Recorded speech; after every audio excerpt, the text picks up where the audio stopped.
তো আজকে কিছু কথা হচ্ছে কোরিয়া সরকারের জন্য। বিটিএস, এই বিটিএস এর মাধ্যমে কোরিয়া সরকার প্রতি বছর মিলিয়ন মিলিয়ন ডলার ইনকাম করেছে। এখন নাকি সেই কোরিয়া সরকার দ্বিতীয় বিটিএস খুঁজছে।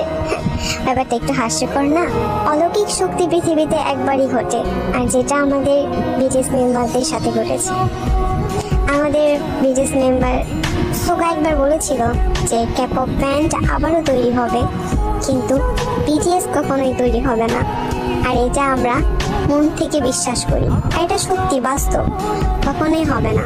ক্যাপপ গ্রুপ তো অনেকগুলোই আছে, কিন্তু বিটিএস গ্রুপের মতো কয়টা আছে? না কখনো ছিল আর না কখনো হবে, কারণ পৃথিবীতে অলৌকিক শক্তি একবারই ঘটে। বিটিএস কোনো ক্যাপপ ব্যান্ড না, এটা একটা ফ্যামিলি যা কোটি কোটি আর্মি নিয়ে গঠিত। বিটিএস আর আর্মিদের মধ্যে যে সম্পর্কটা আছে সেটা কখনোই তৈরি হবে না, হাজার চেষ্টা